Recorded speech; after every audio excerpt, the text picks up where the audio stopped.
नमस्कार। Challenge board में आप सभी का स्वागत है। दोस्तों, मैं हूं विकेश कुमार और आज की इस वीडियो में हम लोग बात करेंगे प्रश्नावली 9.1 के प्रश्न संख्या 12। दोस्तों, यदि आप इस चैनल पर नए हैं तो एक लाइक कर दीजिएगा। चैनल को सब्सक्राइब करने के साथ साथ बेल आइकन को प्रेस जरूर कर दीजिएगा ताकि आने वाला प्रत्येक वीडियो का नोटिफिकेशन सबसे पहले आप तक पहुंचे। तो आइए अब हम शुरू करते हैं। प्रश्नावली 9.1 के प्रश्न संख्या 12 है।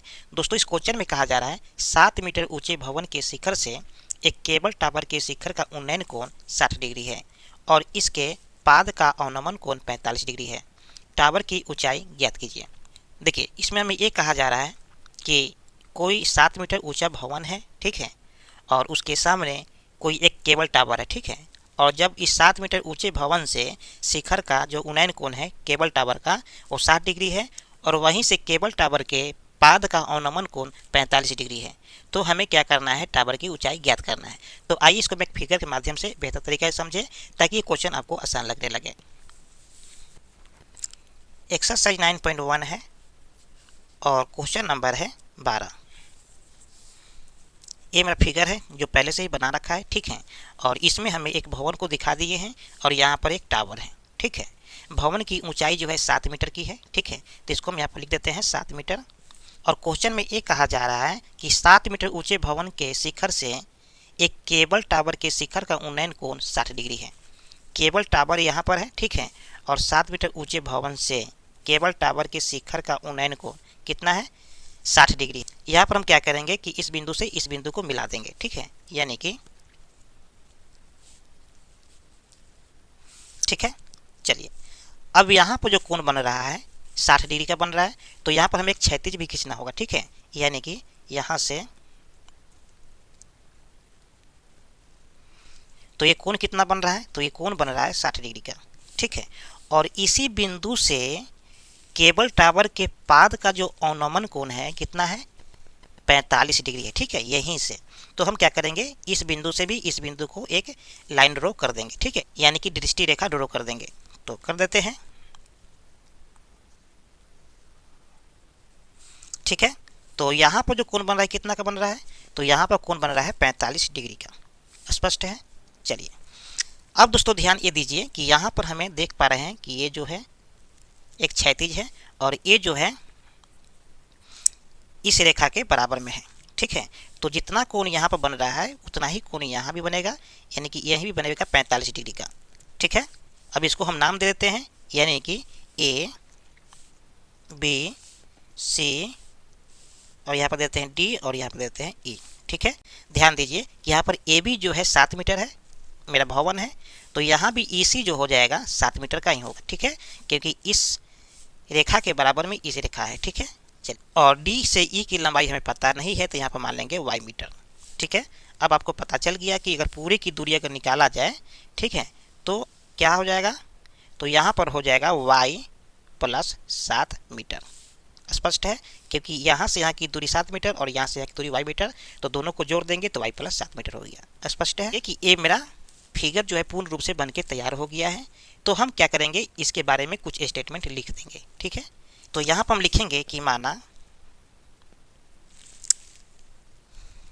ए बी एक भवन है, ठीक है, क्या है, ए बी एक भवन है। माना ए बी एक भवन है, ठीक है, और इसकी ऊंचाई कितनी है, 7 मीटर की है, तथा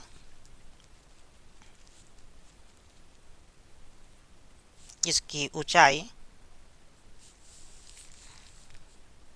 7 मीटर है, ठीक है। और यहाँ पर डीसी जो है एक टावर है, ठीक है, डीसी क्या है, एक टावर है जिसकी ऊंचाई कितनी है, वाई प्लस 7 मीटर, ठीक है। तो यहाँ पर हम लिख देते हैं, और डीसी एक टावर है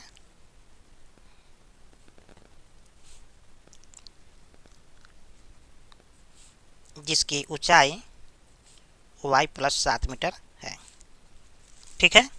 अब साथ में हम ये भी लिख लेंगे कि यहाँ पर हमें दो कोण बन रहा है, ठीक है। एक कोण बन रहा है 60 डिग्री का और एक कोण बन रहा है 45 डिग्री का। तो इन दोनों कोणों को भी लिख लेंगे, ठीक है। यहाँ पर लिखेंगे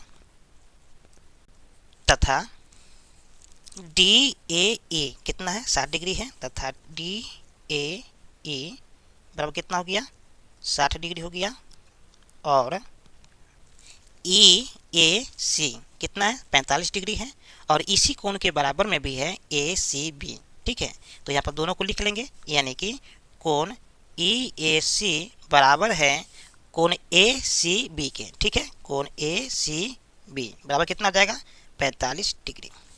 स्पष्ट है। चलिए, तो एक चीज़ और दोस्तों ध्यान दीजिएगा कि यहाँ पर हमें दो समकोण त्रिभुज बन रहा है। ठीक है, एक मेरा पहला समकोण त्रिभुज हो गया और ये मेरा दूसरा समकोण त्रिभुज हो गया। तो बारी बारी से हम दोनों समकोण त्रिभुज के बारे में बात करेंगे। ठीक है, तो पहले हम बात कर लेते हैं समकोण त्रिभुज ए बी सी में। ठीक है, पहले इस समकोण त्रिभुज को पहले देख लेते हैं, उसके बाद में हम बात करेंगे समकोण त्रिभुज ए ई डी में। ठीक है, यानी कि ए ई डी में। ठीक है, तो पहले इसको हम देख लेते हैं। तो यहाँ पर लिखेंगे अब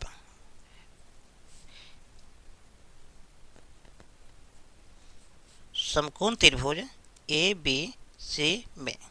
ठीक है, देखिए ए बी सी में जो चीज़ हमें दिया है उसको हम लिख लेंगे, जो चीज़ नहीं दिया है उसको छोड़ देंगे। ठीक है, यानी कि यहाँ पर ए बी बराबर हमें दिया है 7 मीटर।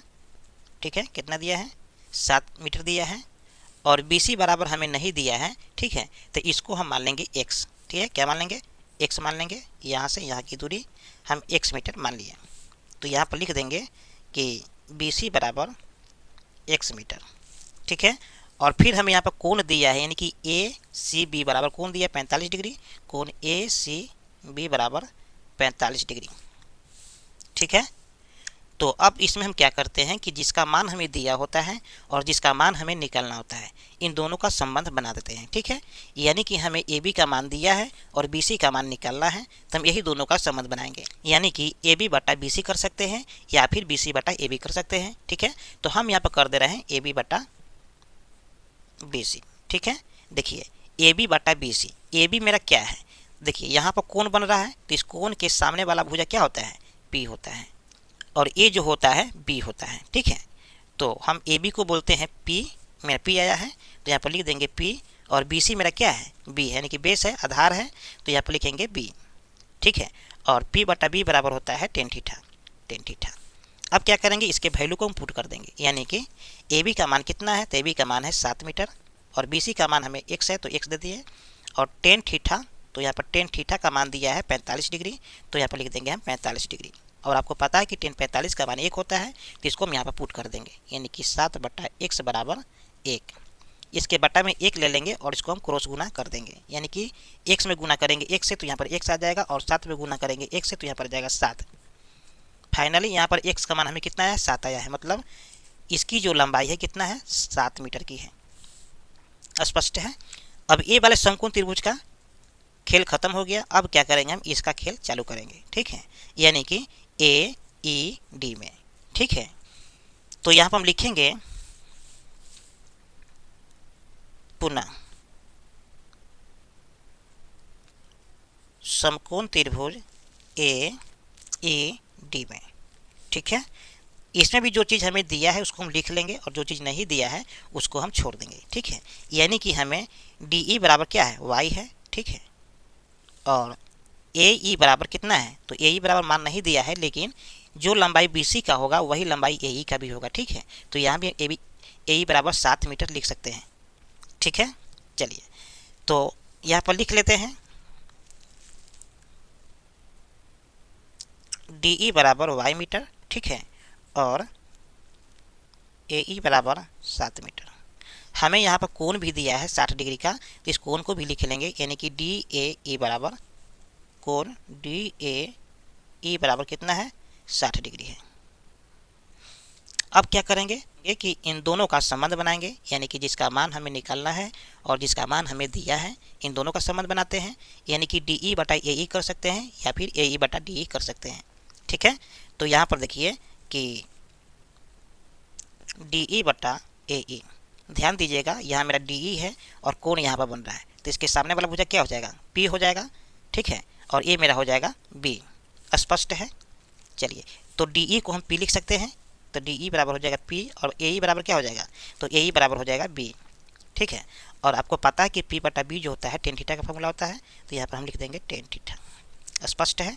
चलिए अब क्या करेंगे, यहाँ पर हम वैल्यू को पुट कर देंगे, यानी कि डी ई का मान हमें नहीं दिया है तो यहाँ पर दे दिए वाई है, यानी कि डी ई का वैल्यू कितना है, वाई है तो वाई कर दिए, और ए ई का मान कितना है तो 7 है तो 7 कर दिए, बराबर 10 थीटा है यहाँ पर, ठीक है। तो थीटा का मान कितना है, 60 है, तो यहाँ पर लिख देंगे हम 60 डिग्री। अब यहाँ पर क्या करेंगे, 10 60 का वैल्यू पुट कर देंगे, y बराबर क्या हो जाएगा, 7 हो जाएगा, और 10 60 का मान कितना होता है तो √3 होता है, तो यहाँ पर √3 कर देंगे, बट्टा में 1 लेकर के क्रॉस गुना कर देंगे, ठीक है। यानी कि y में गुना करेंगे 1 से तो y आ जाएगा, और 7 में गुना करेंगे √3 से तो यहाँ पर जाएगा 60√3, ठीक है। तो अब हमें दोस्तों y का मान आ गया है, तो अब हम निकालेंगे टावर की ऊंचाई, ठीक है। तो यहाँ पर हम लिख सकते हैं कि अतः टावर की ऊंचाई, देखिए टावर की ऊंचाई मेरा क्या है, सी से डी की दूरी है, ठीक है। इसमें दो दूरी है, एक है सी ई की दूरी और दूसरा है ई डी की दूरी, ठीक है। तो सी से ई की दूरी मेरा 7 मीटर है, ठीक है, और ई से डी की दूरी कितना है, वाई मीटर है, और कुल दूरी की बात करें तो कितना है, वाई प्लस 7 मीटर है, ठीक है। तो हम क्या करेंगे, टावर की ऊंचाई निकालना है तो वाई प्लस 7 कर देंगे, ठीक है, मतलब सी ई बराबर डी ई कर देते हैं, ठीक है, मतलब डी ई बराबर कितना हो जाएगा, सी ई जोड़ डी ई, ठीक है। चलिए अब दोस्तों क्या करेंगे, सी ई का जो मान है, ठीक है, वो मेरे पास में है 7 मीटर प्लस, और y का मान कितना है 7√3, तो यहाँ पर लिख दिया हम 7√3, ठीक है। अब क्या करेंगे कि 7 यहाँ भी है 7 यहाँ भी है, तो 7 को कॉमन कर देंगे, तो यहाँ पर आ जाएगा मेरे पास में 1, ठीक है, प्लस में जाएगा √3, स्पष्ट है। तो यहाँ पर फाइनली लिख सकते हैं कि डी ई बराबर, यानी कि टावर की ऊंचाई बराबर 7 और 1 प्लस √3, ये हो गया मेरा फाइनल आंसर। तो उम्मीद करते हैं कि वीडियो आपको समझ में आ गया होगा। फिर मिलते हैं एक और नए वीडियो में, तब तक के लिए जय हिंद।